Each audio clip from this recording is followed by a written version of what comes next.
Um, so my name is Anthony Purcell. I manage the Globe program in Ireland. I work for the Environmental Education Unit of An Taisce. And together with my colleague Aileen Bright, we'll be facilitating the event today.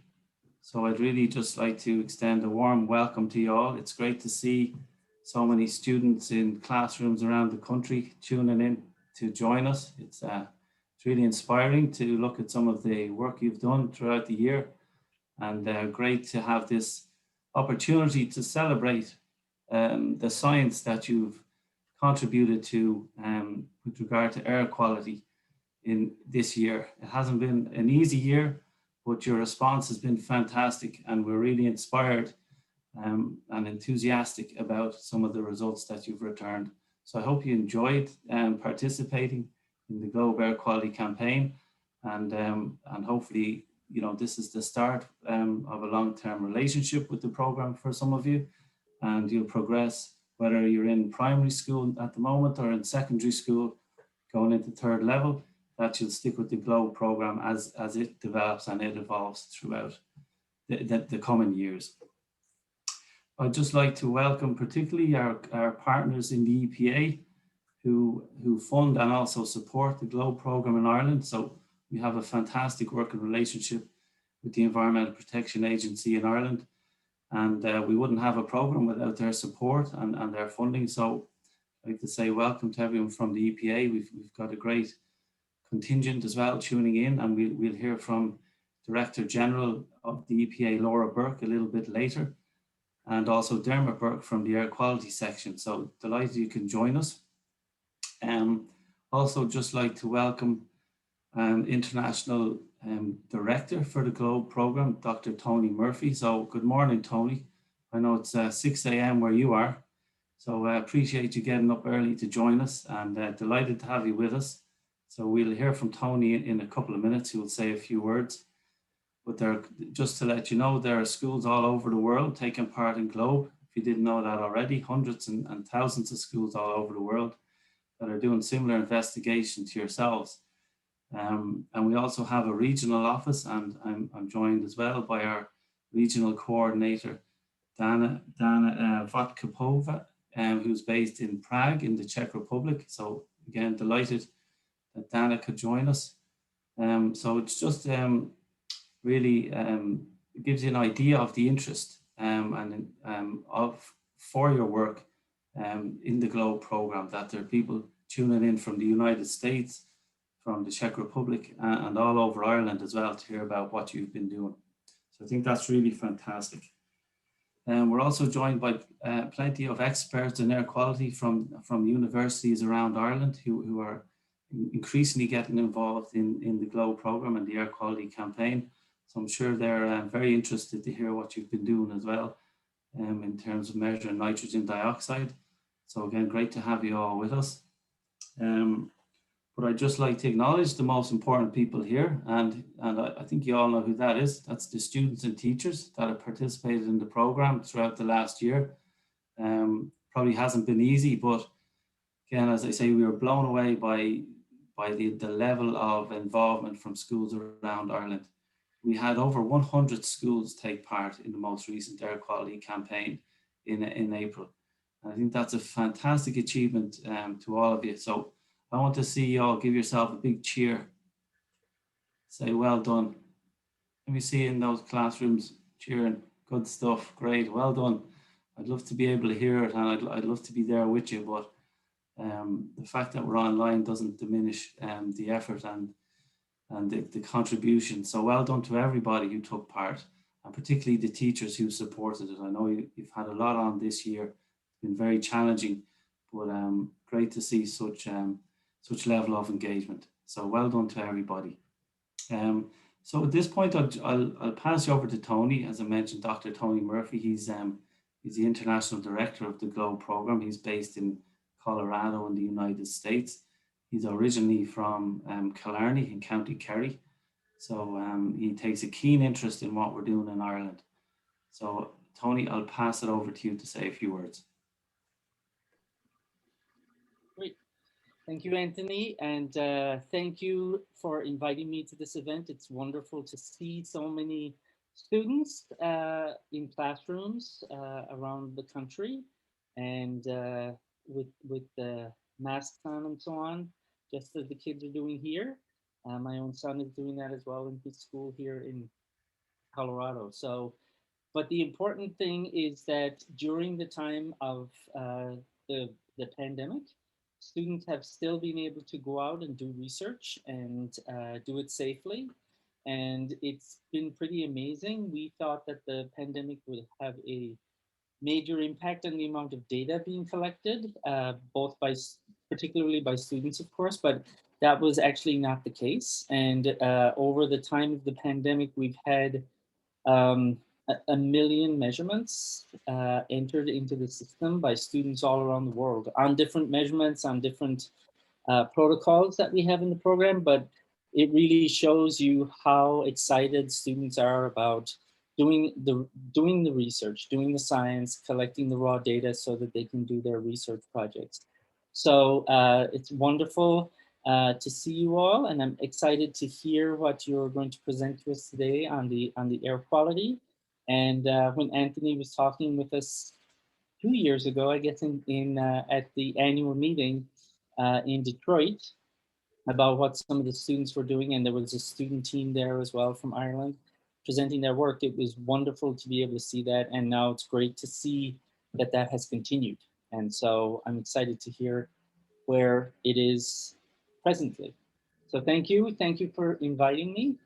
Thank you to the EPA in Ireland for the great support. As Anthony said, this program would not be possible in Ireland without your support. So thank you very much for that. And it's great to see so many universities as well showing interest in the program. So if there's anything we can do on this side of the pond to help on that too, we'd be happy to talk with you about possible partnerships and relationships and so on. So thank you. Great to have you with us.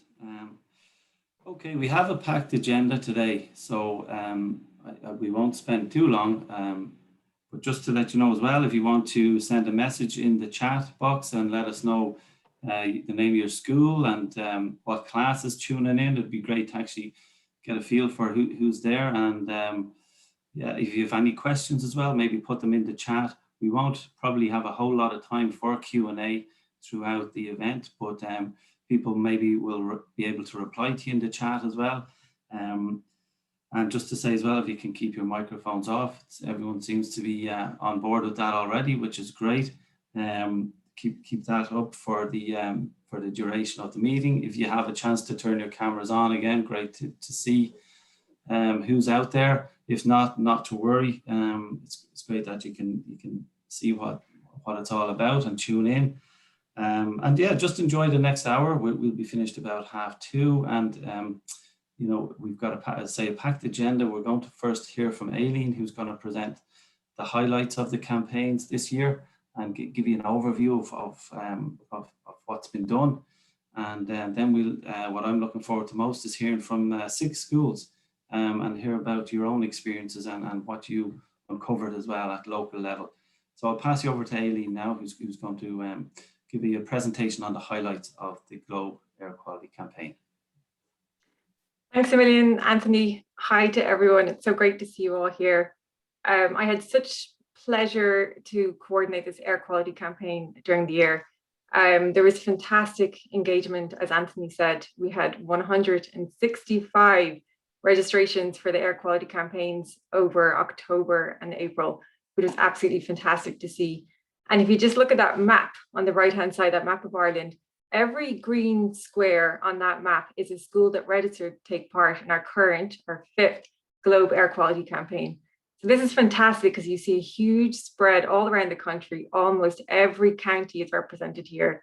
And you can see those clusters around the urban areas of Dublin, Limerick and Cork, which is great because, as you know, we're studying a traffic related pollutant, so nitrogen dioxide. And you know, the heavily trafficked areas tend to be around the cities and those urban and suburban areas. Also for this campaign, we saw a huge increase in the number of primary schools. as evident here today. Hi, everyone. So that's a 20% increase, and that's fantastic. You know, there's great capacity at primary school level to engage with this campaign, and we see wonderful work coming back from this age group. So thank you to all the primary school teachers that have registered to take part this year. We also see a lot of secondary schools. That's mostly what we see of students engaging with this campaign, particularly the TY groups, and also third year a lot this year. And I think that was because the exams have been kind of restructured and cancelled in some cases due to COVID. So we see a lot more engagement there. It's been an interesting year for collaborating. I guess with this transition to everything online, we've actually collaborated a little bit more than usual, I think. In addition to our support from the EPA air quality and citizen science teams, we have had a great collaboration with Trinity College Dublin, which we'll talk about just after the student presentations. We have been in touch with TU Dublin. We've worked with them on their local schools in Grangegorman, not to mention UCC and someone else at TCD and UCD. So some great conversations. So thank you to everyone that's engaged and collaborated with us on these air quality campaigns this academic year. Okay, so I mean, the main objective of the Globe Air Quality Campaign is to raise awareness, but we also want students to engage with the whole scientific process. So just to give you an idea of what happens during the air quality campaign, it's a 6 to 8 week project. So it's project-based learning. And it starts with people exploring the class in the classroom, the students exploring the topic of air pollution and learning a little bit more about it. Then they move on to the next stage, which is planning their investigation. And all these resources are shared with schools. So they start by creating a map. And the main purpose of this is to decide where to put their diffusion tubes. So they receive 3 diffusion tubes that will monitor nitrogen dioxide. And the students have to think about their local area and where to place these tubes. And we encourage them to place one near a heavily trafficked area, one in sort of a car park drop-off point, and another one in a sheltered area around the school. The next stage is the gathering of data. So we usually monitor for 2 to 4 weeks time. This campaign, you know, we did a shorter amount because due to all the COVID postponement. At the same time as their tubes are up monitoring nitrogen dioxide, we ask the students to do a traffic count, and that's to learn more about traffic levels around their school. We also ask them to record the weather, as we know that wind can move pollutants around from one location to the other, and also rain can have an effect by washing pollutants down to the ground surface. Okay, so after that, they send their tubes promptly back to us, which has been fantastic this year. Thank you, everyone, for sending your tubes back so quickly. Then we send them off to the lab, and the analysis is conducted in this expert lab, and we send the results back to the schools. So at this point, the students are going to take a look at their data. They're going to think about, you know, what they had thought in the beginning and what kind of levels NO2 they would get, what they see that they're getting, and then also they were able to compare that to other schools that took part in the campaign. And then the next stage is communicating their scientific results. So this has been fantastic. This year in particular, we've received so many projects from schools. From the October campaign alone, we had 30 submissions. And this is just a snapshot of some of those submissions. And it's nice because not only do we get really like high quality scientific posters, we also get, you know, really nice written reports and also creative artwork, which has been really interesting to get, because we think this is sort of like the next step between trying to communicate science to the local school community and indeed beyond in the local community and at fairs and, you know, science shows. And it's a nice way to kind of that call to action to, you know, you've gathered your scientific information and now you want to kind of evoke behavior change. So this has been fantastic.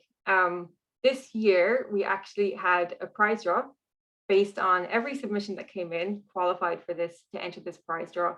And we want to say a big congratulations to Lucan Community College, who received automated Davis weather station for their school. So well done Lucan Community College. And thank you to all of you who submitted a project based on that October campaign. Okay, so like I said, for this particular campaign, we were under a little bit of time pressure. So we normally have it in March. We had to have it in April this year. So the students that took part in this campaign have only just received their results. And that's only about 70 schools have just received their results. So I think that was Monday afternoon they got them. So this is hot off the press. And thank you to the very speedy turnaround from the EPA analytics team, Jason there. We actually have some of the results to show you here today, which is fantastic. So if you look at the map of Ireland, you'll see a whole lot of dots on it, and they represent the schools that have received their results from this current April campaign. So each dot is colored according to the level of nitrogen dioxide in their diffusion tube. And you'll notice that there's only one dot per school. That's because out of the 3 tubes that you sent in, this is the tube that came back with that highest value of NO2. So this is the maximum value that you received for your school. So what have we got? We got a lot of blue dots. So they're a quite low concentration of nitrogen dioxide, between 0 and 10 micrograms per meter cubed. Then you move up to green, which is low to medium, that's 10 to 20. Then you have yellow, which is medium, 20 to 30. And then you have orange, medium to high, 30 to 40. And then red, which is 40 plus. And you'll see in our current results for that maximum tube number, there's only one lonesome red dot that you can see around the Dublin urban area. So looking at our graphs on the right, so these are just all your schools have been sorted by how many people are living in your town. So if it's rural, it's a really quiet, small town. Then you have towns less than 5,000, towns greater than 5,000, that's then green over here on the graph. Let me see if I can point right here. We have suburban areas, which is in yellow here, and city in yellow as well. So that shows in the city and suburban areas, we have medium levels of nitrogen dioxide pollution on average. And then as you go down to the rural areas, you get less pollution in general. So this is the kind of trend we see from all of our campaigns so far. We've seen this increasing nitrogen dioxide in the schools in suburban locations and city locations. So this trend we had spotted before, but like everything in life, not everything always fits just perfectly with the trend. And this is where the students come into it, because hearing about your story from your local area really helps us understand pollution more. So what we've seen is that we had a look at one of our smaller towns. So that's between 3,000 and 5,000 people in this small town. And we noticed that it had a high level, or at least a medium to high level of nitrogen dioxide pollution from that 2-week monitoring period. And when you zoom in on this map, so this is a map of the area, you can see the little orange dot down here, and you have a think about where this town is located. So we first of all check, is the population correct? And sure enough, it was. So it was less than 5,000 people in this small town. But when you look at where it's located, there's a large-ish town to the north, that's Tullamore, and there's another town to the south, Portlaoise. And this town is located between 2 motorways, the M7 and I think it's the M4. So this road is connecting those 2 motorways and connecting to large-ish towns. And then when you zoom in on Google Maps on the street view, you see this school, quite an impressive building, is located right beside that road that connects those towns and those motorways. So it just goes to show it's not about exactly where you're located in terms of urban or suburban, although we do see that trend. It's also exactly where your school is positioned. And if you're on a major road where there's lots of traffic, you will tend to have a higher level of nitrogen dioxide. Okay, so what I want to do now is pass everything over to the schools because we want to hear your stories. We are going to start with St. Finian's Community College, and they are based in Dublin, in the Dublin suburbs in Swords, and they are going to tell us a little bit about their air quality campaign project. So Kieran and students, are you ready? Hi, can you hear us? Yes, good. Perfect. So good afternoon, everyone. Thank you very much for having this opportunity to take part. I'm Martina. I study at St. Finian's Community College in Swords. And behind me, there are the other members of our team who took part in the global quality campaign of this year: Ilaria, Enrica, and Karian. So we start sharing our screen to show you the presentation.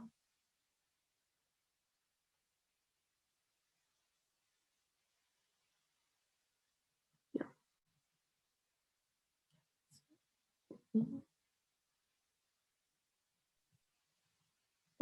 Okay, here we are. To begin with, we'll show you the picture of the 6 cat tubes we received from Globe.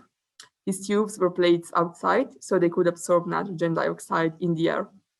And after 1 month of data collection, they were sent back to the laboratory so they could give us the results. In this other picture, you can see us, me and Enrica, placing one of the tubes in the yard of our school.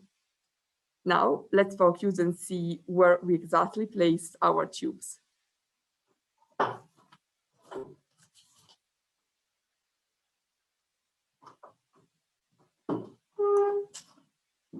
Okay, hello everyone. I'm Ilaria, and as Martina said, I'm gonna talk about the location of our school and the place where we decided to put the tubes. Okay, first of all, St. Fiennes Community College is situated in Swords in County Louth, and I would define the area as an urban area because there is a high density of human structures such as houses, roads, but even shops. We took the decision to place the 6 tubes in 6 different areas, both around the school, but even in the neighborhood. And the tubes were placed in close to busy streets, but some others instead were quite far from traffic and buildings. So as we can see from the map, for example, tube 1 was placed close to a shuttered area. Instead, tubes 2 and 3 were closer to our car park and to the main street of our school. So obviously the results were different for the different tubes, as Enrica is going to discuss.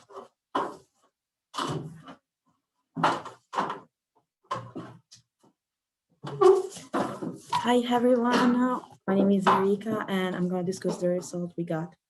These are the results, and we can see the tube 5 and 6 show a high level of NO2, and these were the tube positioned near the urban area of our town.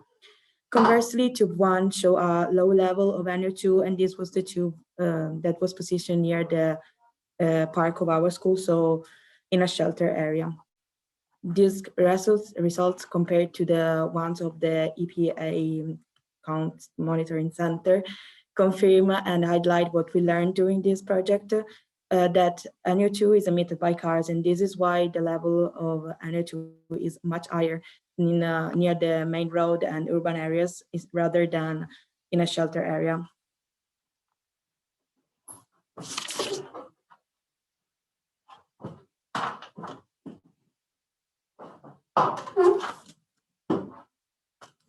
That's me again.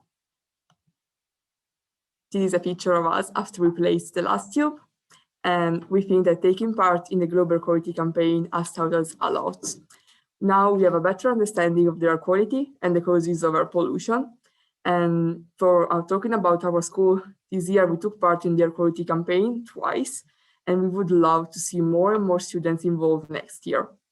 Participating in Globe campaigns is a wonderful way for young people to work for a better world.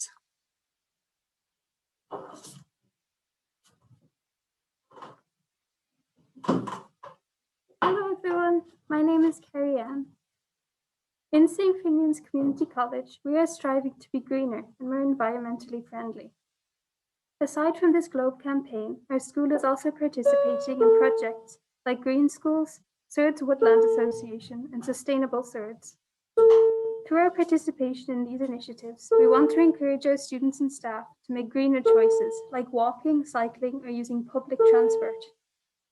Our generation will face many significant challenges as human activity is having a greater impact on our environment. For many of us, these projects will be the first steps in doing our bit for the well-being of our planet. Thank you so much for listening, and we hope you enjoyed our presentation. Well done, St. Finian's. That was absolutely excellent. And thank you so much for your engagement and your enthusiasm. It's really lovely to see. So well done, everyone. Okay, we're going to quickly move on. We're going to go to Dunboyne Senior Primary. in Meath, and we're going to hear their air quality story next. Hi, can you hear us? Yeah. Yeah, perfect. I'm just going to share my screen if that's okay. Can you see the screen now? Yeah. Yeah, perfect. Right. Okay, Teddy, off you go. This is our project that we made, and it's called Dunboyne Clean Air. We are a Healthy Ireland health promoting school, an active school, a green school, and a pollinator friendly school. This is our poster. We ask, how clean is the ambient air in our school environment? These are our goals. We want the students in our school to start to walk, scoot, or cycle to school. We encourage them to park, bike bay, and stride. We want people in the community to always turn off their engines when parked. We have no idling poster campaign throughout Dunboyne. We want to raise awareness of the risks to health associated with air pollution. We chose Sustainable Development Goals 3, Good Health and Wellbeing, Goal 11, Sustainable Cities and Communities, Goal 13, Climate Action. This is our school motto: breathe in, breathe out. We promote clean air to show we care. This is our launch day in 2019 when we had different principals over to help us. This is our class, and we are just representing the school, and we all did the work. We are trying to spread our message locally, nationally, and internationally. With our twinning school, Rego, Parco, and Turin, Italy, we studied indoor pollution versus outdoor pollution, and we were shocked that on the stuff that indoor pollution could do. The effects on air pollution and human health are never good, and it affects everyone. We put diffusion tubes near a busy road, a drop-off and parking point, and a sheltered area. We put up the diffusion tubes in October 2019, February 2020, November 2020, and April 2021. This is the average nitrogen dioxide reading from October 2019, February 2020, and November 2020. This is the sheltered area away from cars. In October, the results are 16.40.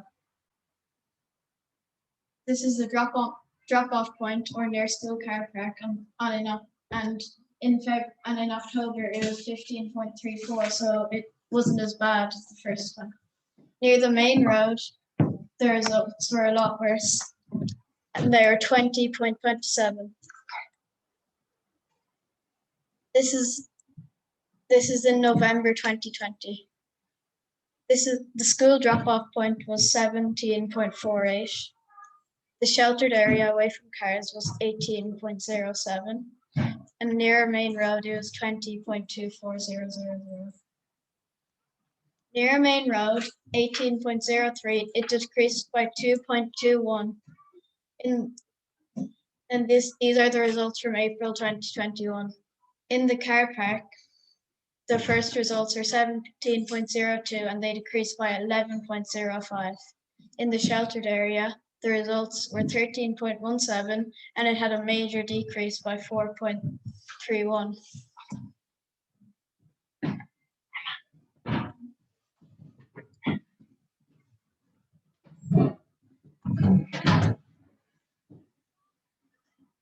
When we put up the diffusion tubes, we were near green. Next year we hope to be near blue. We are where the star is for the All Globe School sample near main roads. In 2019, we brought our Globe project to Science Blast and they were very happy about it. This year we hope to do the same. LMFM mentioned us. They said They thought it was a great idea, and Dunboyne groups have rallied around for cleaning in the village. Jerry Murphy, a meteorologist, visited our school last year. We had a Microsoft talk, and he told us about the sustainable goals, coding, and technology. And we made new technology to help clean the air that both included robots and drones. One of them is the Clean Up and Go drone. It's a drone that cleans the air.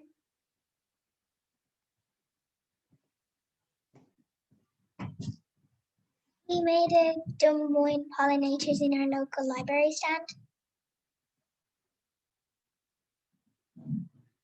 Celebrating National Clean Air Day. We held an art and poetry competition, and this is one of the people that won, and this is our new idol, Zone. These are two of our new posters. This is Walk, Cycle, or Scoot to School. We worked with Dunboyne Tidy Towns. We have no idling signs around our community. And we have one in the playground. These are a few of our no idle zones around the village. These are posters in the running club and outside our supermarket. We planted cotoneaster plants that cleans up the dike. We are taking part in the Lichen Arts Citizen Science Project, the Arts Council and Comer Trinity College. We search for lichens around our school and church grounds. This is our clean air wrap.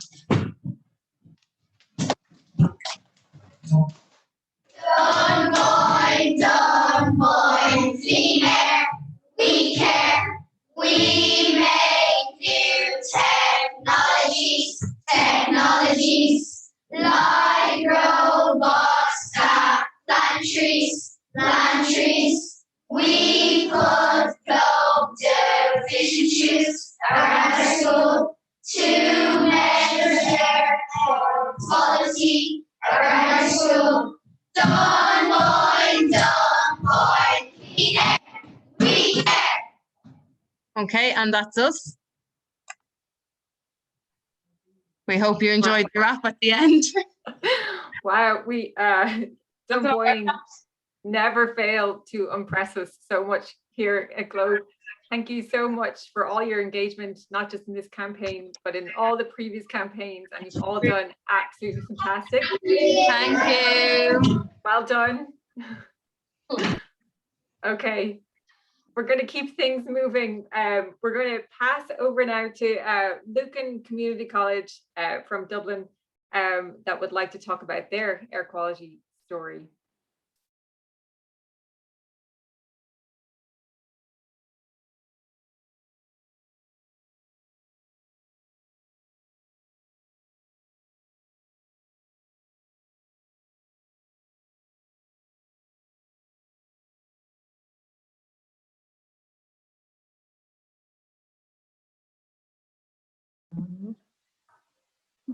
So can you hear me?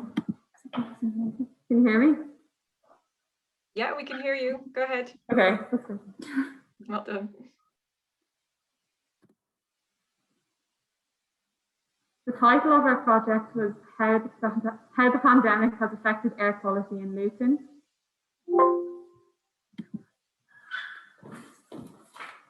Hi, my name is Jessica Power. My name is Paula McDonald. And I'm Keela Sisk. Here is a picture of us with our prize, the weather station. We go to Lucan Community College, which is situated in a suburban town in West Dublin. We are in our transition year, and we did this project as a part of our chemistry class. We decided to make a slogan for our project, and our slogan is COVID has revealed that the world can be healed. We chose this because obviously there's not as many cars on the road, due to the coronavirus, so they're showing us that the world can be healed. Before the pandemic, Lucan is right beside the M50, which is one of the busiest motorways in Ireland. The M50 has the nitrogen dioxide level exceed the EU limit of 40 micrograms per cubic meter in 2019. However, once the pandemic began, these levels have begun to decline, which can be seen in our results section. Tube A, where was our tubes located? Tube A was located at the busy entrance. Tube B was located at the side of the school near the busy shopping centre, and Tube C was located at the back of the sports centre near Parkland. Here you can see an aerial photograph of our school, and you can see the Tube A, Tube B and Tube C. Tube A had 23.23 micrograms per cubic meter. Tube B was 19.97 micrograms per meter cubed, and Tube C was 17.73 micrograms per meter cubed also.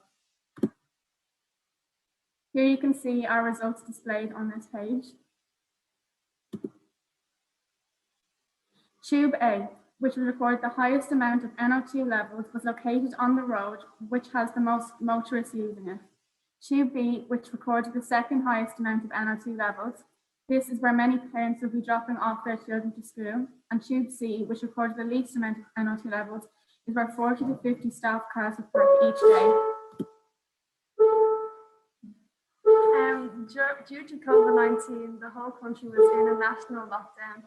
So this resulted in less people on the roads, which meant that there would be little cars in the school area, so the NO2 levels would be much lower.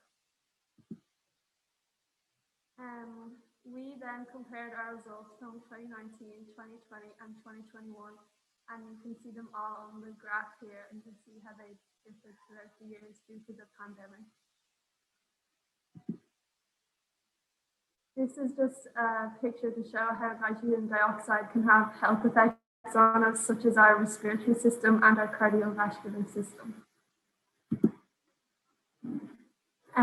We were able to link with our community as we put our results on our Twitter page, which can be seen in the photo. Now that we have the weather station, we are going to be interested in the weather patterns that we'll be able to see. And the campaign was also in our community newsletter. So our conclusion and what we can do to reduce the nitrogen dioxide in our area. We can see from our results that Lucan was near the 40 mark due to it being near the M50, but is now decreased due to less cars on the road. There's lots of ways we can reduce it. For example, walk to school, cycle to school, carpool, or even take the bus if possible. Our project. Here's a picture of our project that we entered into the campaign, and you can see all of our results in different pictures as well. And our reward is the Davis Vantage View Sensors with WeatherLink Live bundle. We received this a few weeks ago and it's really helpful. Acknowledgements. We would like to give thanks to our chemistry teacher, Ms. Claire Healy, for giving us this wonderful opportunity in transition year. We would also like to thank Aileen Bright, the coordinator of the Globe Air Quality Programme, and Antashka for giving us this wonderful opportunity also. We would also like to thank you all for listening to our air quality project. We hope you have found it interesting and are able to take something from it. Absolutely excellent work there from Lucan. Well done, everyone. We're also delighted to see that you've received your weather station, and we look forward to seeing more about the weather around Lucan. Moving on now, we're going to go to a school, a national school, Baltydaniel in Cork, and hear from them on their air quality story. Hi, I am Max O'Hare. I'm a 4th class pupil in Baltydaniel National School. It is a rural school about 6 kilometres from Mallow. We are very interested in air quality as part of our global citizenship travel theme. We participated in Clean Air Week. We are delighted to be involved in the GLOBE project. Air pollution is the single largest environmental health hazard in Europe. Air pollution causes 1,180 deaths each year in Ireland. So we are very interested in the results of the air quality around our school. First, we drew a map of our school and we did a traffic count survey. The results showed that 25 cars passed the school per minute. We chose a location where nitrogen dioxide would be high. We placed the first tube on the flagpole at the gate of our school facing a busy road. The results showed 11.45. This is low to medium. We placed the second tube where nitrogen dioxide would be moderate, near a drop-off area. This tube was facing the N20 Cork to Limerick route, so the wind direction might affect the movement of nitrogen dioxide. The result of our second tube is 9.52. This is in the low category. We placed the third tube where nitrogen dioxide would be low. We placed it at the back of the school in a sheltered area facing a field. The result is 6.19. This is also in the low category. We expected this result to be low. The first tube located at the entrance to our school had the highest reading at 11.45. Even though it is in the low to medium range, it is still a concern to all the school community as we are all breathing in nitrogen dioxide as we enter the school gates. We must try to reduce the nitrogen dioxide levels by parking away from the school. Hopefully next year we will be able to travel to school sustainably by walking on Wednesdays, cycling, park and stride, and carpooling. We hope to organise more clean air days by reducing the number of cars arriving at the school gate. Thank you for your attention. Well done, Max. That was an excellent presentation, and it was really nice to hear from a Cork school and hear about your location and the pressures that you face from the motorway and your local traffic. So well done. Congratulations. That was fantastic. Okay, we're going to move on now to hear from Athlone Community College, and we're going to hear their air quality story next. Good afternoon. We are transition year students in Athlone Community College. I'm one of the Sarah, Kate, and Chloe. As part of our TY syllabus, we took part in the Globe Air Quality Programme. The Globe Air Quality Programme involves measuring nitrogen dioxide, NO2, in the air around schools. NO2 is the main pollutant associated with vehicle emissions. This project is designed to raise awareness about air pollution. What is air pollution? Air pollution comes from natural sources such as volcanoes, sand, the ozone layers, etc., and man-made sources such as burning fossil fuels, agriculture, transport, factories, and landfill waste. NO2 is a traffic-related gas pollutant. NO2 comes from vehicle exhaust emissions. Due to this, the highest levels of NO2 are found closest to busy roads. NO2 is not released directly into the air. NO2 forms when nitrogen oxide and other nitrogen oxides react with other chemicals, for example oxygen, to form nitrogen dioxide. NO2 is harmful to both our health and our environment. It is a greenhouse gas which can affect our climate, reduce visibility, and plays a role in determining ozone concentration in the atmosphere. Air pollution has a massive impact on our health. Air pollution includes tiny particles and gases that are harmful to human health. According to the European Environmental Agency, air pollution is a major cause of premature death and disease, and is the single largest environmental health risk in Europe. Heart disease and stroke are the common reasons for premature death attributable to air pollution, followed by lung diseases and lung cancer. Every year, around 7 million deaths are due to exposure from both outdoor and household air pollution. By reducing air pollution levels, countries can reduce strokes, heart diseases, lung cancer, and both chronic and acute respiratory diseases, including asthma. Our aims. Athlone has relatively good air quality. Our school, Athlone Community College, is trees surrounding the perimeter of the premises is quite sheltered. We as a group are curious about how NO2 affects ourselves in the environment, particularly Athlone. Our aim as a school is part of our contribution to the Green Schools flag as well was to reduce the amount of cars coming to school every morning by 10%. And according to our recent statistics, we've achieved that goal.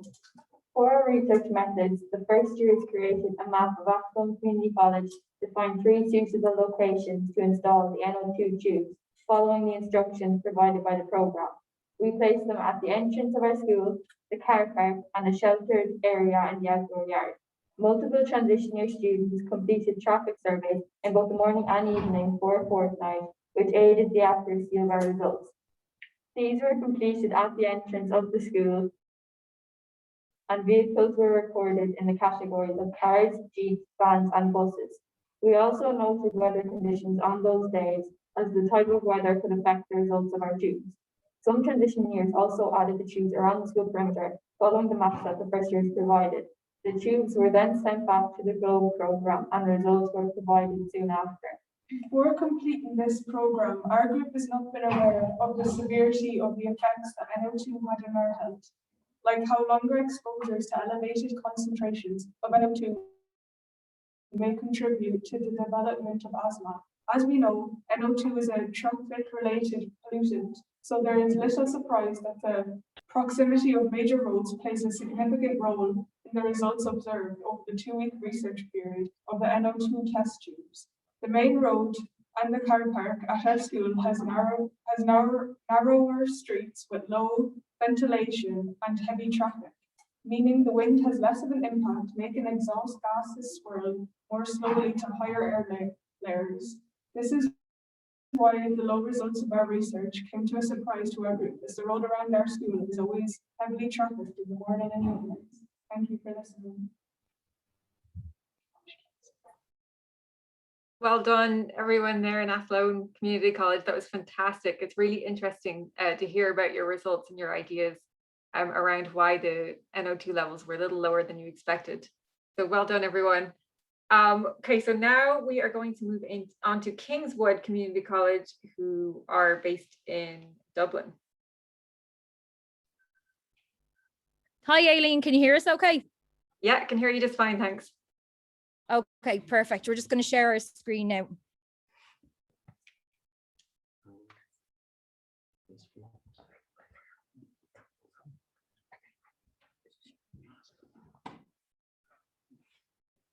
Okay, perfect. So we have different transition years here talking about the project that we did. So this is the beautiful poster that they put together during the Good afternoon, everybody. We are a transition year group in Kingswood Community College, and we hope you enjoy our presentation. Kingswood Community College is located in Kingswood with a population of 2,200 people. There are lots of factors in our locality that could influence the amount of nitrogen dioxide in the air. For example, we are located 1.2 kilometers away from the M50 and N7 junctions. We are right beside a primary school which has 520 students attending, and we are located near busy shops like Centre and Lidl, which also have big trucks coming in and out of their store every day. Newlands Crematorium is within walking distance of the school, where there are multiple funerals daily, and there's also a new playground near us which people drive to access. Due to these problems, we wanted to try and find out how much nitrogen dioxide was in our air around our school. So with the help of Globe Air Quality Campaign, we tested the air quality in 3 different areas in and around our school over a 2-week period. The aim of this project is to learn more about what is in our air and how nitrogen affects our health on a day-to-day basis in order to help us make a positive, long-lasting effect on our community of Kingswood. Our research question was, who was at most risk from NO2 pollution? Breathing air with a high level of NO2 can irritate the airways in the human respiratory system. Exposure to NO2 over short periods of time can aggravate respiratory diseases such as asthma, leading to respiratory symptoms such as coughing, wheezing, or difficulty breathing. Hospital admissions and visits to emergency rooms. Longer exposures to NO2 may contribute to the development of asthma and potentially increase sensitivity to respiratory infections. People with asthma, as well as children and the elderly, are generally at greater risk for the health effects of NO2. What we researched is the air quality and health in Dublin.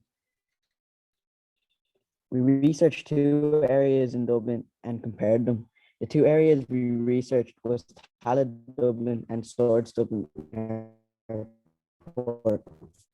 From the information we gathered, we found at the time where the nitrogen dioxide levels are the highest are in the morning at around 6 to 8 in the morning, when everyone's up and going to work and school.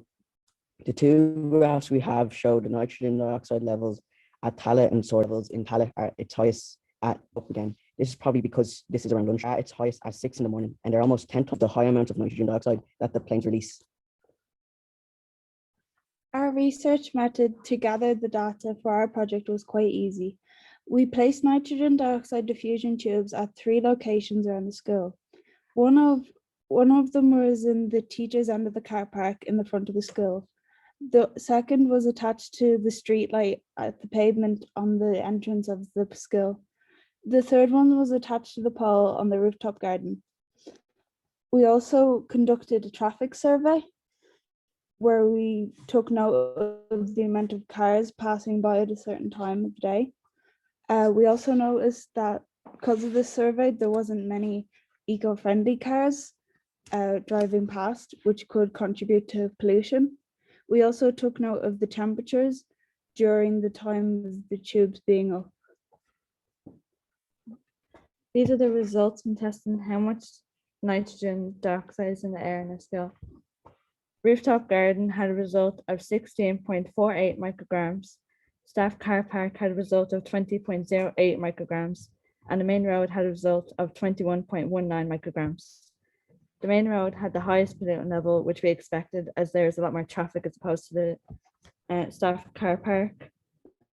Rooftop garden was shown to have a pollutant level with low to medium, the lowest pollutant level. We expected this result to be low because there are no cars on the rooftop. Thanks for listening, guys.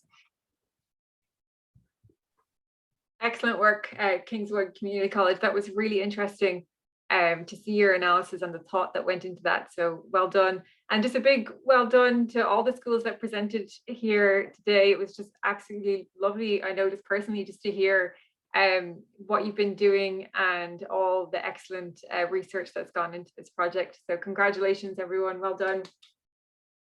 Okay, so we are going to move on now to Kamila Kwasniewska. Sorry, Kamila, if I mispronounced that. Kamila she has a little bit of trouble with her internet connection, so we are going to see how that goes.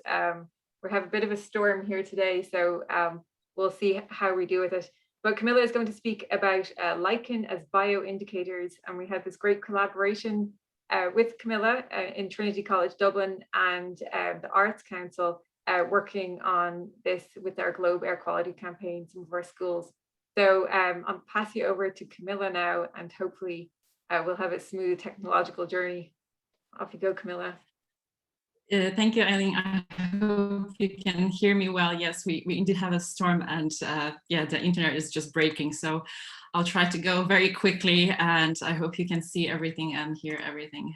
So thank you very much for having me. I'm amazed by all those, presentations and all the work that you've put into the Globe Air Quality campaign.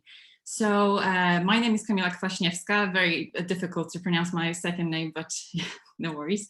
I'm a plant scientist and researcher in Trinity College Dublin, and together with Chloe Brennan, the artist from National College of Art and Design, we're working on Arts Council funded project that we called Lichen Art Citizen Science Project. So this project is a collaboration between arts and science, and we asked the question of how could art change people's attitude towards environment. So we have reached to the Globe to advertise our pilot project among schools taking part in the air quality campaign, and we received so 11 classes signed up, and we did the workshop over Zoom. Is there any way of hearing what's going on here, girls? And Emma, you're my sort of go-to person here for this. Hello?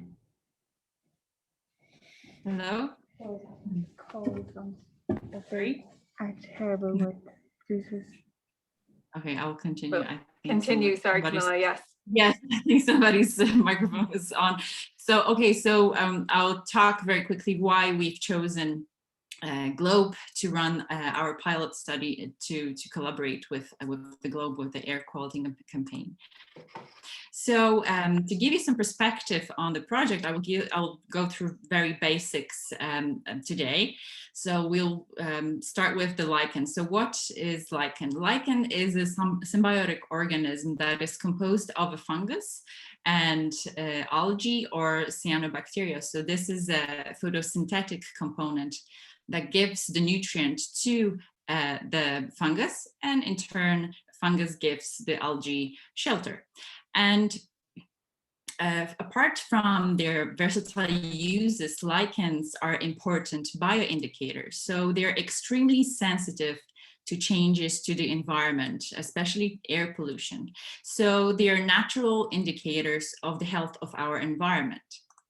So in other words, looking at indicator species, species of lichens in selected area, you could estimate, for example, the nitrogen polluted air, like in this example here. So there are some specific species of lichens that are very sensitive to different forms of nitrogen. And these are these species in blue. And there are also species that are tolerant to nitrogen. So it means that you'll see those species growing in the areas that are highly polluted in the nitrogen dioxide, for example. So we have, for this project, we've equipped participating schools with the guide to use lichen-based index to nitrogen air quality.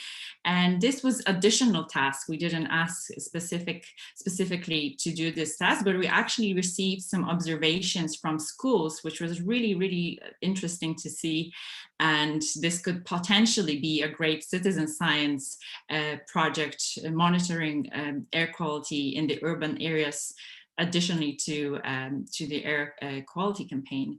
So we also explained that sampling the abundance of variety of species gives this indication of pollution levels. So for example, you would see fewer of this nitrogen sensitive species in the nitrogen pollution, in the high nitrogen pollution areas, and more of these species that really like to be in this environment.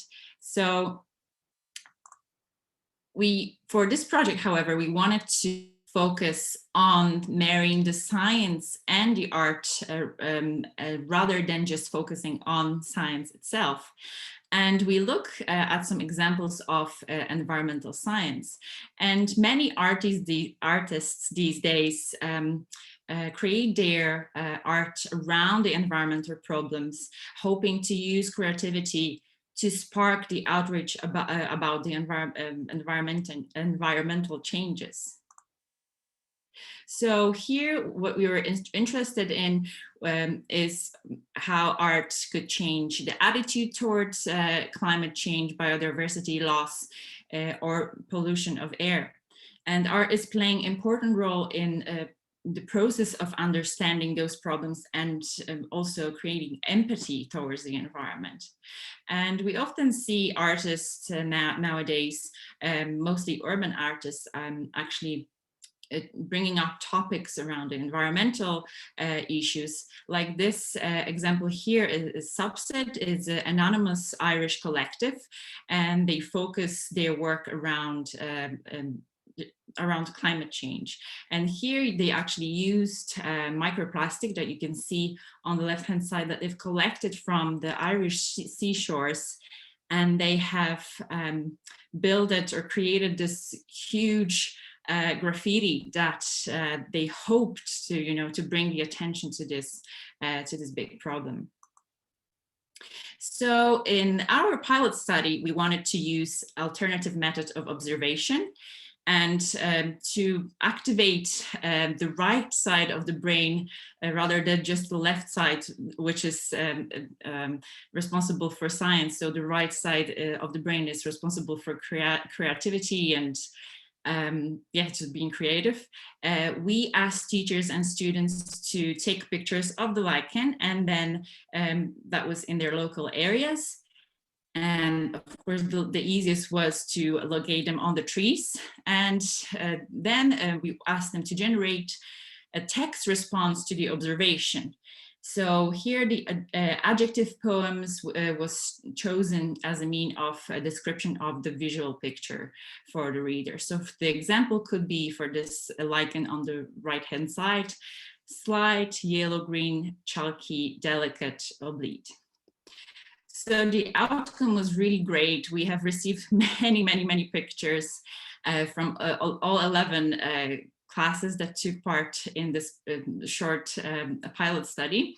And some of the poems were adjective poems, some of them were acrostic poems, and some of them were much longer poems. So students actually went really creative on this part.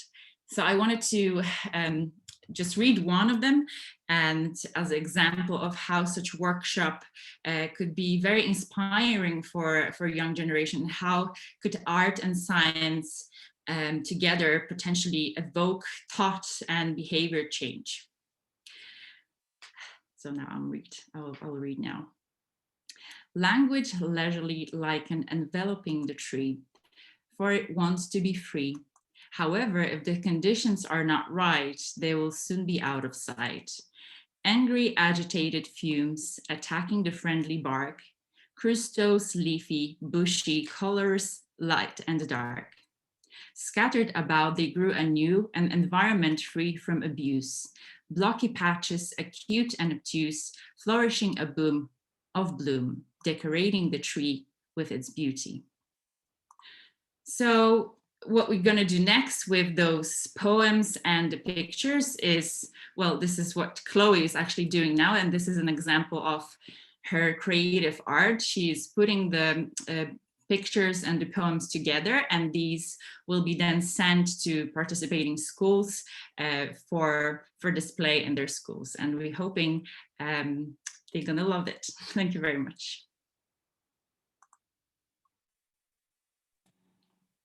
Thanks, Camilla. That was great, and a really good collaboration with yourselves and in Trinity College and the Arts Council, and looking forward to hopefully building on that next year, maybe through the air quality campaigns. Say it's quite hard to picture air quality physically, so I think representing it through the arts and through whether it be poetry or whether it be in pictures, I think is a really effective way of doing it. And I think the students will be very enthusiastic to develop that project further. So thanks for the presentation, and we look forward to future collaborations with you. Okay, just like to now introduce you to Laura Burke, who's Director General of the EPA. As we mentioned earlier, the EPA are our partners on the GLOBE programme since it began here in Ireland. And we launched it with their support and continue to implement it with the support and involvement of the EPA. And Laura's been behind the programme from the very beginning. So the floor is yours, Laura. Great to have you with us. Great. Thanks very much, Anthony, and thank you all. It's just been such a great afternoon, and actually the involvement now of kind of the arts and the left as well as the right hand side of the brain, or the right and the left hand side of the brain. It's just really brilliant. And as you said, Anthony, kind of really, I think it brings the pollution to life and the impacts. So look, from my perspective, as I said, it's great to be here. In many ways, I was thinking it'd be much nicer to be all together in person and to be sharing the experiences. But on the other side, we've been able to have participation not only nationally, but also internationally, with Tony from America and Dana from the Czech Republic as well. So I think that's been the benefit of using technology, as well, of course, as the fact that we're not all driving or getting to the cars to go somewhere and creating pollution as we go. So yeah, definite benefits of using the technology we have. I'm also so impressed with everybody being able to do this work over the really difficult conditions over the last year.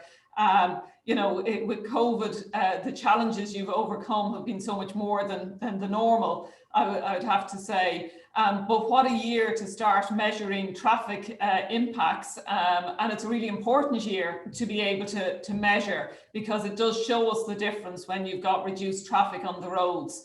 And one thing the EPA was really conscious of during, I suppose, over the last year is to continue on all of our environmental measurements, whether that's air quality or water quality, etc. So actually having year measurements as well, I think are going to be really important into the future, where we can really show the difference when you have less traffic on the road and the impact of COVID.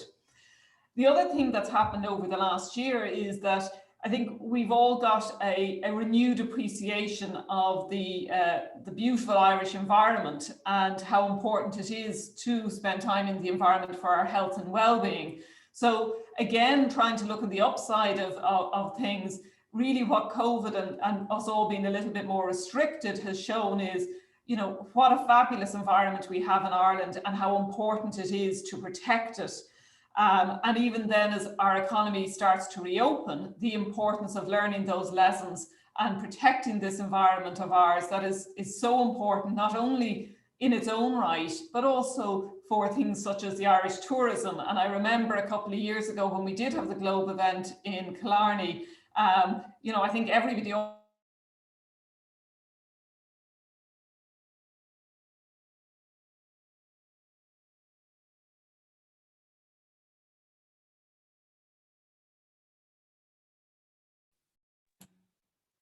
I think we've lost Laura. Okay, that's the storm kicking in. Maybe we'll just give her a second to see if she can link back in.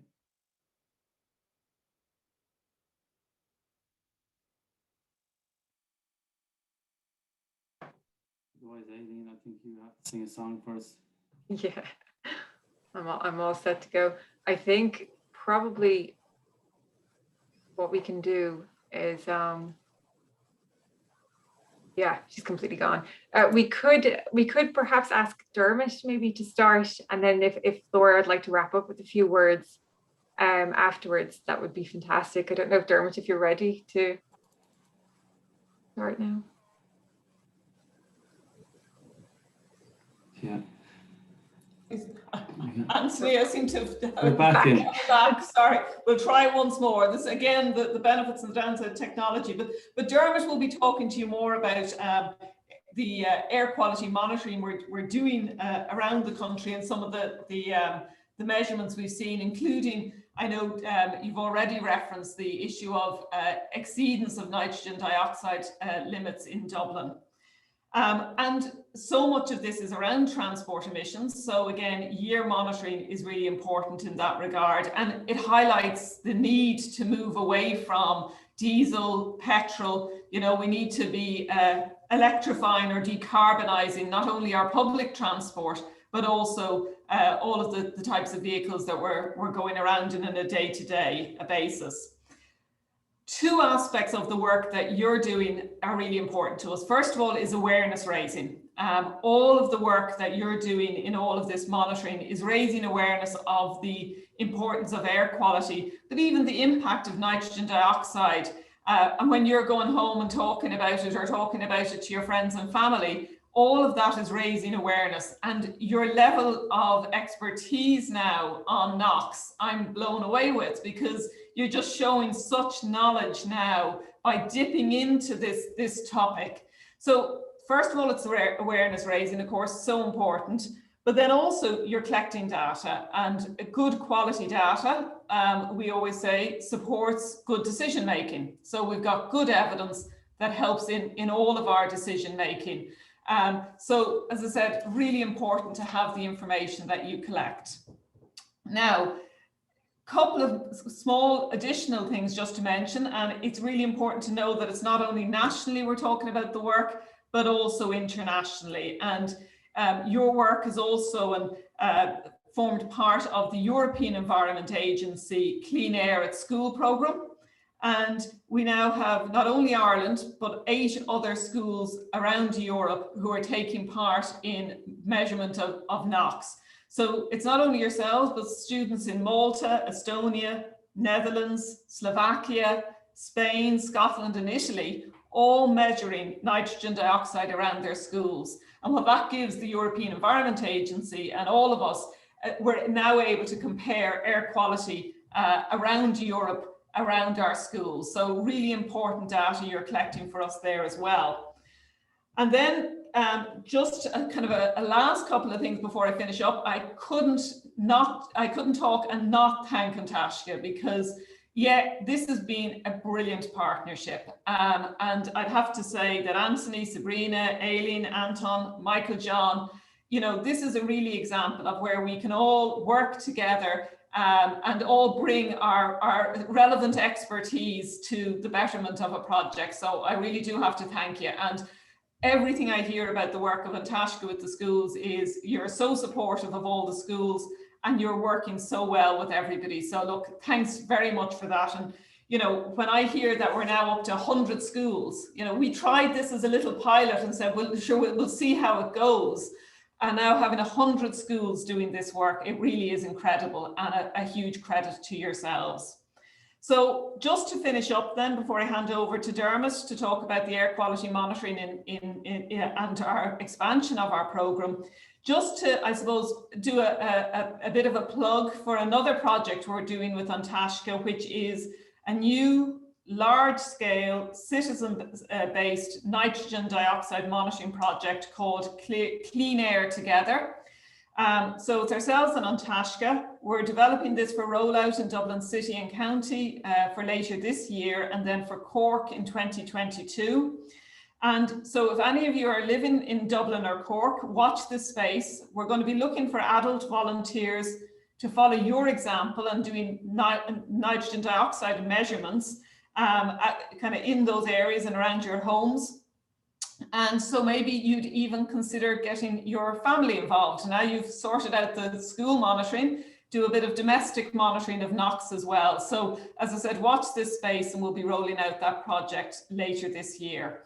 So I was going to leave it at that, Anthony. Thank you very much. Apologies for the little bit of technical issues, but a really great afternoon. And as I said, I'm happy to hand over now to Dermot to talk more about the EPA monitoring. Great. Thanks, Laura. Really appreciate those kind words and those insights into, I suppose, the importance of the measurements. As you rightly pointed out, we may not be getting typical results this year as a result of lockdown, but you know, we're still seeing even now cars back on the road, congestion levels rising. So it'll be really important to have this data as a baseline which we can compare to, and you know, working with the schools in the long term is something we're very keen to do, to track those measurements as well. So yeah, fantastic work by the schools, and yeah, again, just to acknowledge the support of the EPA, in particular the citizen science team in the EPA and the air quality team as well. And as you mentioned, we're now going to hear from Dermot Burke, who's a key member of that air quality team. And he's going to give us some insights into the work the EPA does at a national level in terms of air quality. So over to you, Dermot. Thanks, Anthony. I hope you can hear me okay. That's great. Listen, thanks for asking us along. And it's so wonderful to see such great participation in this amazing and really, really cool project. I wish I had it when I was in school, in national school or in secondary school. So I think it's fantastic. And so what I'm going to do today is just run you through briefly, because I can see that we're nearly running over time now at this stage. I'll just run through quickly as to the work that we do in terms of ambient air monitoring in the EPA. So if I just share and hope that you all can see that. Is that okay? Is that sharing there? Yeah, all good. That's great. That's brilliant. As I said, my name is Dermot. I'm an air quality specialist and I work for the National Ambient Air Quality Unit within the EPA.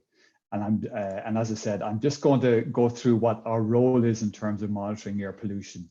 And when I'm talking about air pollution, I'm talking about the ambient air. And the ambient air is the air all around us and finding out what is in the air around us. I'll go through very briefly why we monitor it, what we monitor, how we monitor it, where we monitor it, and where we can get information about what we monitor. And also, I'll do a little bit of that crystal ball gazing and let you know exactly what stuff is coming up, which Laura alluded to as well. In terms of why do we monitor the air? Well, there's a cafe, and we monitor the air because of a cafe, not like the cafe that you know and wish that we all could get back to pretty soon. But really, it's because of directive, an EU directive. As being part of the EU, we have to follow EU directives, and one of those directives is the CAFE directive, and that is the Ambient Air Quality and Cleaner Air for Europe directive. So that's what CAFE stands for. And in the CAFE directive, there's a requirement for Ireland to report on air quality. And the way we do this, when that directive was from 2008, we in Ireland then we formed our own regulations in terms of air quality standards, and these are air quality. Our Irish air quality standards regulations are from 2011, and we use these regulations basically tell us that we have to monitor the air and what we have to monitor. So here comes the what. So what we monitor, as I said, it's stipulated in the air quality standards as to what we monitor. And the EPA, as the national authority in terms of monitoring of air quality, we follow these regulations. And what they tell us is that we have to monitor particulate matter, PM10, particulate matter, PM 2.5, which is a smaller again. I'll briefly tell you what that is as we go along. We have nitrogen dioxide, which is what you have monitored through in the GLOBE project. We have SO2, which is sulfur dioxide, which is another air pollutant. Carbon monoxide, CO, and O3, which is ozone, which is another air pollutant. So they're some of the main air pollutants that we have to monitor. There are other air pollutants that we have to monitor as well. They're in the regulations, but these are kind of the main ones that we report on. And in terms of the problem pollutants in Ireland, as I said, there's PM10 and PM 2.5, which is particulate matter. And particulate matter is very, very small particles within the air. They're smaller, if you can imagine a strand of hair. They're smaller than a strand of hair in terms of cross section of a hair, and they are produced from burning of fuels, both in say fires and also in cars as well, car engines. And we can see when particulate matter is particularly bad within the air, it forms part of like a smog within the air. It certainly is one of the pollutants that's in the air. Of course, you know all about NO2 and where the NO2 comes from, and NO2 is a byproduct of us burning fuels, and particularly in cars and traffic, which is a lot of what you monitor, and also from industry as well. NO2 is produced, or as Laura had mentioned, there's another term is NOx, NOx, which is a form of which is the greater terminology for NO2. We also have ozone, and there is good ozone and bad ozone. Good ozone is the layer that protects us from the sunlight rays, the rays of the sun, but also and that's up in the air up at the stratospheric level. And then on ground level, though, if we have ozone at high levels on ground level, it's actually bad for us. It's bad for our breathing. The other air pollutants, which are another air pollutants which is in the air, which I hadn't mentioned previously, is ammonia. And ammonia is a chief air pollutant, which comes from a lot of it comes from agricultural activities.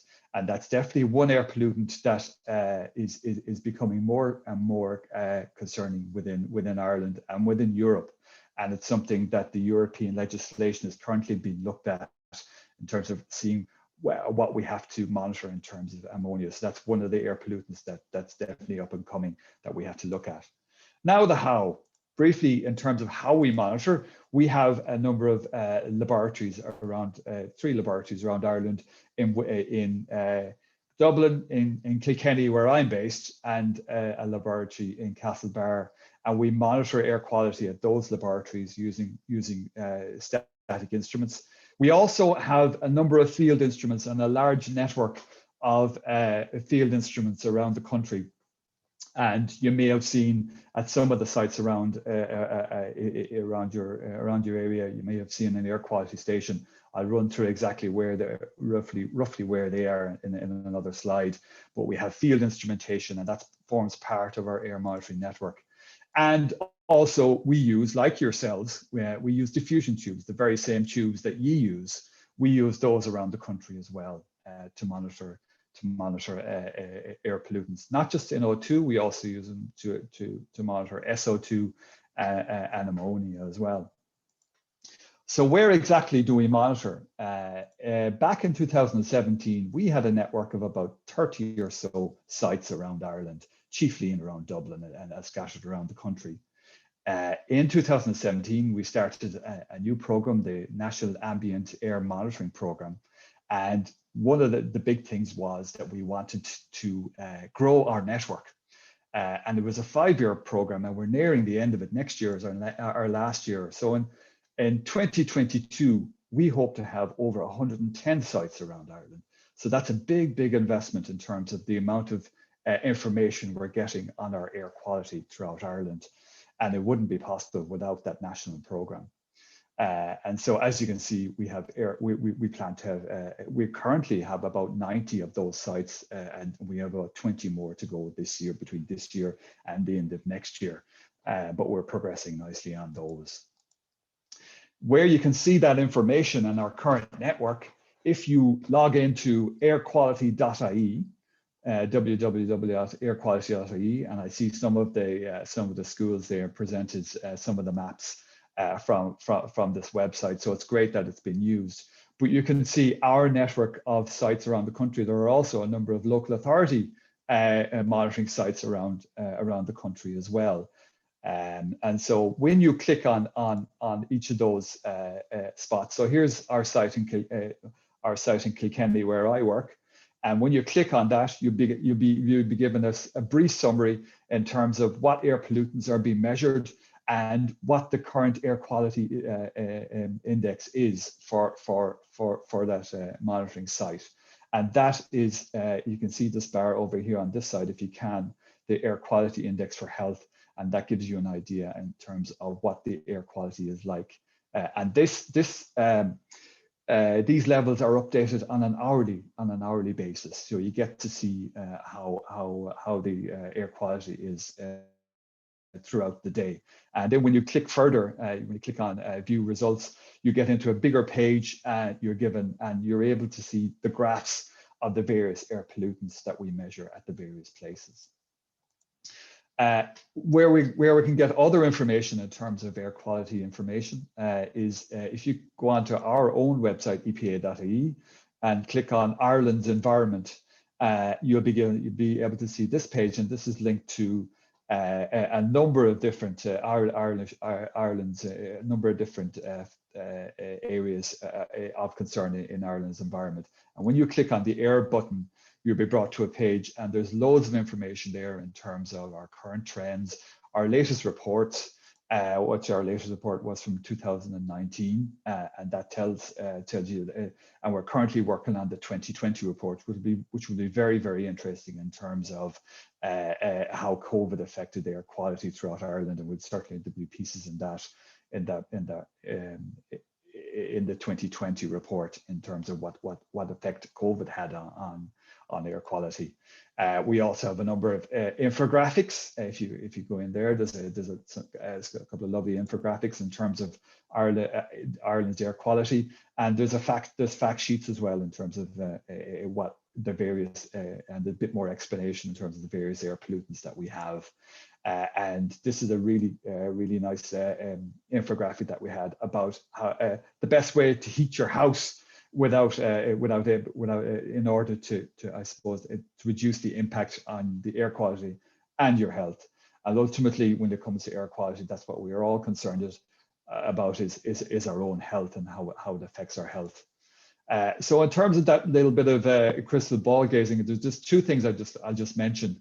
Certainly in terms of the our network covers a lot, will cover a lot of Ireland. But there are areas around Ireland where we don't, where we won't have an air monitoring station. We can't have an air monitoring station in every town and city or every town and village in Ireland. So we want to know what's going on in these areas. And in order to do that, we have to use computer modeling in order to do it. So what we started is, and here is an example of one of the first bits of computer modeling that was done in Ireland, and it was done on the Dublin area. And it showed the modeling of NO2 concentrations in Dublin. It used the information not only from our monitoring network, but also information from the likes of the tube studies that you use, and your information that you collect in your tube studies goes on to help us make sure that the model that we produce is correct. So this is an NO2 average concentrations within Dublin in 2017, and we modeled the whole of Dublin for that. And it showed up interesting areas where we wouldn't have monitored previously. So as you can see in the Dublin Port Tunnel, there's a higher levels of NO2, basically because the Dublin Port Tunnel is like a big tube with all the cars running through it, and all the NO2 is going to come out either end. So that just shows you that air modeling does work in terms of finding areas of high NO2. And of course, you have lots of NO2 around the M50 and in Dublin city centre. In order to do modeling, what we've decided to do was to start a project called Life Emerald. And this is a 3-year project that we're currently working on. It just started at the beginning of this year, and it's working that I'm working on as well. And in Life Emerald, and Emerald stands for, you can see the letters there, emission modeling of forecasting of air in Ireland. And what we hope to do is produce a 5 or 3 day air quality forecast that you will be able to see what kind of air quality will be in your local area. And this is an example of the Scottish one that they currently have, and we hope to produce the same. So hopefully by the end of Life Emerald, we'll have a 3 to 5 day forecast for everybody to see. And as Laura mentioned, the other big science project that we have is Clean Air Together. We hope to start that, or we certainly hope to start recruiting in September at the end of October, or the end of August and September of this year. And we did run a pilot last year, last October, November, and some of our local schools within Dublin took part in that.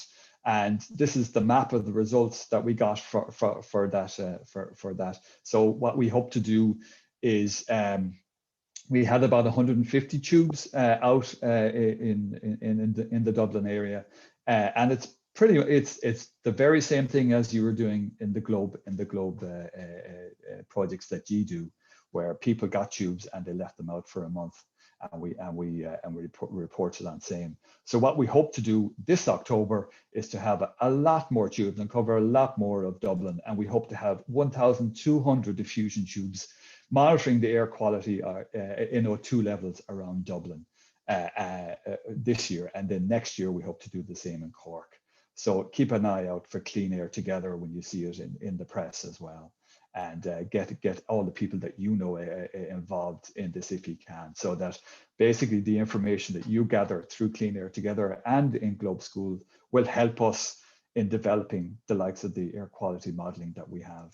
So thank you so much for that, and yeah, watch this space, because there's big things coming in terms of air monitoring and air modeling in Ireland. So thanks a million. Thanks, Dermot. Some great insights there into what the EPA is doing and how it's doing it in terms of air quality monitoring and plans for the future as well. So it's and as well, you know, highlighting how your work is being complemented by the students and schools work in the Globe program. So thanks a million for that, Dermot. And just for the schools as well, just to let you know, you know, we do depend on the EPA for that expertise in terms of, you know, the tubes, where to put them, you know, advice around how long they should be up, when to put them up, and all that kind of thing. So that's how it all really links in with the expertise Dermot and his colleagues provide for us. Great stuff. So look, we've come to the end of the event. Apologies, we're running slightly over, but I think you'll all find that it's been a great event, and really great. It gives us a great idea of what's been happening on the ground while we've been sitting behind these screens for the last, in some cases, 12 months. And it's great to see the students, I think, in the classrooms, even if you have the masks on. I don't know, those bells going off in the background just reminds me of the way it used to be when we'd be out on the ground with the schools and in the classroom. So thanks again to everyone who participated in the event today, particularly the students and the teachers who presented. I'd also just like to mention Aileen, who put the event together and has been doing a fantastic job in terms of the Globe program for the last year. Aileen came into us a few weeks before lockdown and really has done a fantastic job in getting Globe to where it is today, taken over from Sabrina, who's focused now on the Clean Air Together project Dermot mentioned. So thanks everybody again, and look forward to seeing you again soon. Bye-bye. Bye everyone, thank you. Great event, thanks everybody. Bye-bye. Thanks Leo, Thank bye-bye. you. Bye. Thanks Bye, all. Jenna. Bye. Thanks for a great event. Bye-bye. Bye. Bye Stephanie. Thanks Dermot. Thank you. Really good event. Thank you very much. Thanks Pat. Thank you. Thank you.